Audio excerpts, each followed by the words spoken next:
السلام عليكم ورحمة الله وبركاته. إن الحمد لله نعمده ونستعينه ونستغفره ونعوذ بالله من شرور أنفسنا ومن سيئات أعمالنا.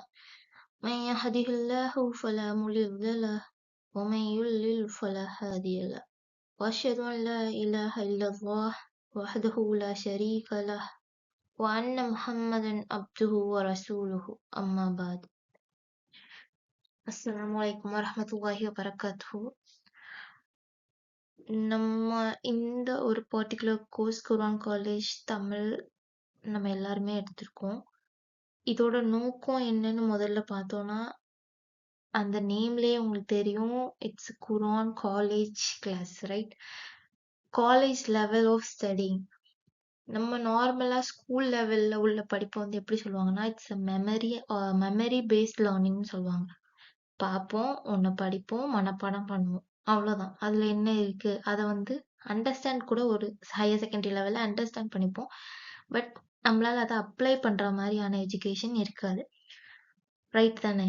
நம்ம வந்துட்டு இத வந்து இந்த குர்ஆன் காலேஜ்ல மனப்பாடமோ அல்லது அதுல இருக்க அரபிக் வேர்ட்ஸ் என்ன, அதோட மீனிங் அத அண்டர்ஸ்டாண்ட் பண்ணிக்கிறதோ நோக்கம் கிடையாது. மாறா நம்ம குர்ஆன் காலேஜ் கிளாஸ், ரைட்?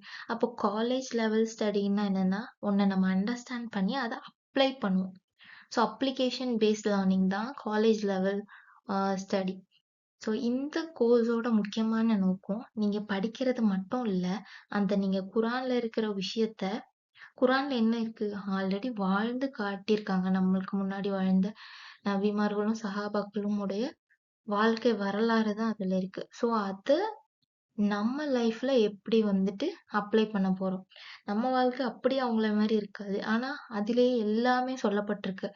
அதுல படிச்சு கத்துக்கிட்டு, நம்மளோட லைஃப்ல அத எப்படி அப்ளை பண்ண போறோம்ங்கிறத கத்துக்கிறது தான். குர்ஆனிய வாழ்க்கைக்கான ஒரு ஒரு பிராக்டிகல் கிளாஸ் தான் வந்து இது. நம்ம ஒட்டுமொத்த சமுதாயத்துக்கும் முன்மாதிரி யாரு? நபி ஸல்லல்லாஹு அலைஹி வஸல்லம் அவர்கள் தான். அவங்களோட மனைவி ஆயிஷா ரலியல்லாஹு அன்ஹா அவங்க கிட்ட ஒரு முறை கேட்கப்படுது, ரசூலுல்லாவோட குணத்த பத்தி கொஞ்சம் சொல்லுங்கன்னு.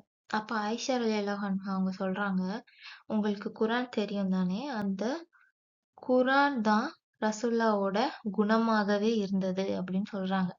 அப்ப இதுலேருந்து என்ன விளங்குது? மொத்தமா குர்ஆன்ல இருக்கிறத தான் ரசூல்லா வாழ்ந்து காட்டியிருக்காங்க. அப்ப நம்மளோட முன்மாதிரி எத நம்மளுக்காக காட்டியிருக்காங்களோ, அத தான் நம்ம பின்பற்ற முடியும்.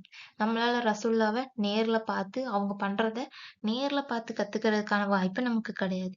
ஆனா அவங்க எதுலேருந்து அத ஃபாலோ பண்ணாங்களோ, அந்த ஒரு புக்கு நம்ம கையில இப்ப இருக்கு.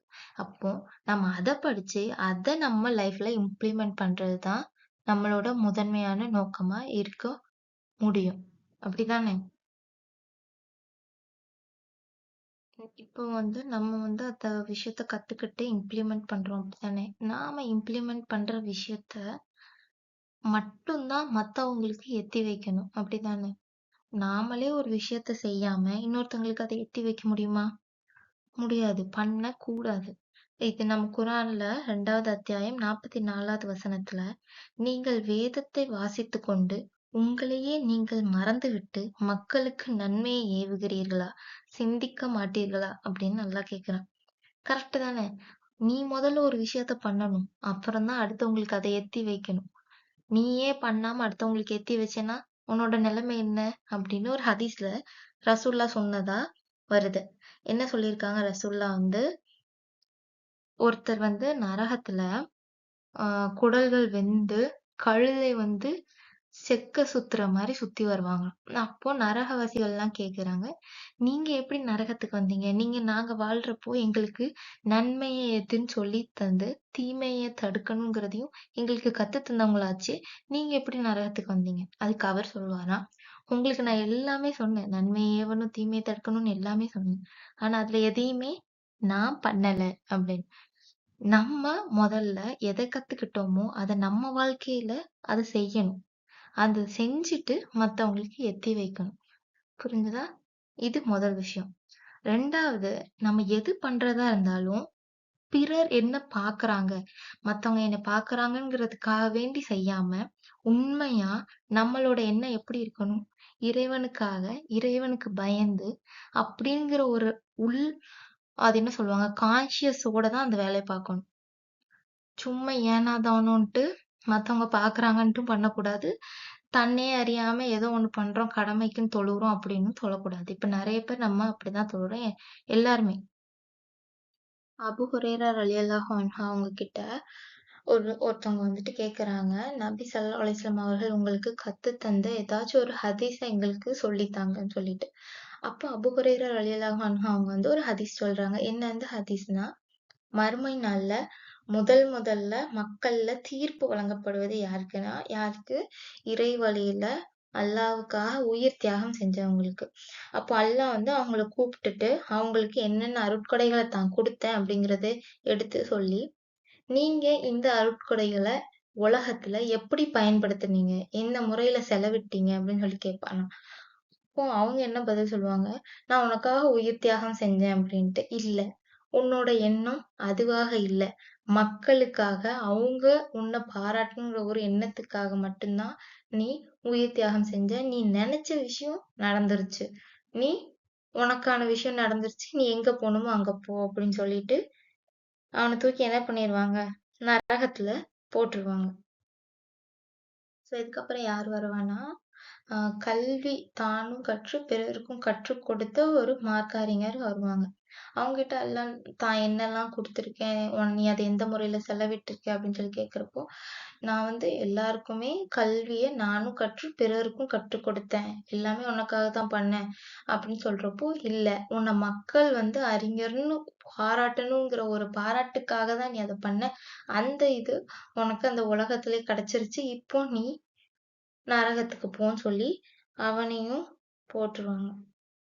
அதுக்கப்புறம் ஒரு செல்வந்தர கூப்ட்டு வருவாங்க. அவங்களும் என்ன பண்ணுவாங்க, அல்லாஹ் அவங்ககிட்டயும் உனக்கு என்னென்னலாம் நான் குடுத்தேன், எவ்வளோ செல்வம் குடுத்தேன், நீ அத எந்த முறையில செலவு பண்ண அப்படின்னு சொல்லி கேட்கிறப்போ, அவங்களும் என்ன சொல்லுவாங்க, நீ எந்த வழியிலலாம் எந்த பொருள செலவு பண்ண சொன்னியோ, அது நீ சொன்ன மாரியே தான் நான் செலவு பண்ணியிருக்கேன் இந்த உலகத்துல அப்படின்ட்டு. அதுக்கும் இறைவன் வந்துட்டு, இல்ல நீ வந்து பொய் சொல்ற. நீ மக்களிடையே உன்ன வந்து மக்கள் உன்ன பாராட்டணும், மக்கள் உன்ன புகழ்ந்து பேசணுன்ட்டு அதுக்காக தான் நீ இதெல்லாம் பண்ணியிருக்க. அதுவும் அந்த உலகத்திலே நிறைவேறப்பட்டது. நீ இப்போ நரகத்துக்கு போன்னு சொல்லிட்டு, அவனையும் நரகத்துக்கு தூக்கி எறியப்படுவாங்க. ஸோ இந்த ஹதீஸ் மூலமா நம்மளுக்கு என்ன தெரியப்படுதுன்னா, நம்ம ஒரு விஷயத்த பண்றோம். பிறருக்கு எத்தி வைக்கிறதுக்கு முன்னாடி நாம அத பண்ணணும். அந்த பண்ற விஷயம் நம்ம உள்ளத்துல என்னவா இருக்கணும்? சுத்தி இருக்கிற யாருக்காகவும் பண்றோங்கிற எண்ணம் இருக்கக்கூடாது. இறைவன் ஒருவனுக்காக நாம பண்றதா, அந்த எண்ணம் முழுசா அல்லாஹ்வுக்காக அந்த செயல் செய்யப்படுது. அவன் சொன்னா நான் செய்றேன். அப்படிங்கிற ஒரு எண்ணம் ஆழமா நம்ம மனசுல இருக்கணும். கடைசியா ஒரு குர்ஆன் வசனத்தோட இத முடிச்சுக்கிறேன்.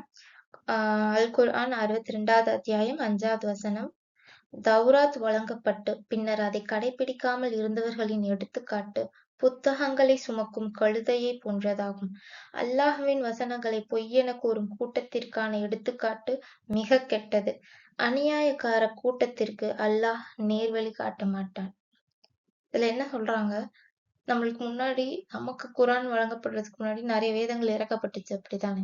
ஆனா அது எல்லாமே அந்தந்த சமுதாயம் என்ன பண்ணாங்க, சும்மா ஒரு புத்தகமா சுமந்து கழுத சுமக்கிற மாரி சுமந்தாங்களே தவிர, அத அவங்க வாழ்க்கையில எந்த ஒரு மாற்றத்தையும் கொண்டு வரல. அதே மாரி நமக்கு இந்த குர்ஆன நம்ம ஆக்கிடக்கூடாது. நம்ம அத படிச்சு, அத ஃபுல்லா தெரிஞ்சு, அத நம்ம வாழ்க்கையில முழுசா கொண்டு வந்து, நம்ம வாழ்க்கையும் நம்மளோட முன்மாதிரியான ரசூலா ஸல்லல்லாஹு அலைஹி வஸல்லம் அவங்களோட வாழ்க்கையான எப்படி இருந்துச்சு அவங்களோட வாழ்க்கையும், அவங்களோட குணமும் குர்ஆனாகவே இருந்ததா? அதே மாரி நம்மளோட வாழ்க்கையும் குர்ஆனாகவும், ரசூலுல்லாவுடைய வாழ்க்கைய அப்படியே பிரதிபலிக்கக்கூடிய வாழ்க்கையாகவும் இருக்கணும்னு அல்லாஹ் கிட்ட துவா செஞ்சவளாக என்னுடைய உரையை நிறைவு செய்கிறேன். அஸ்ஸலாமு அலைக்கும் வரஹ்மத்துல்லாஹி வபரகாத்துஹு.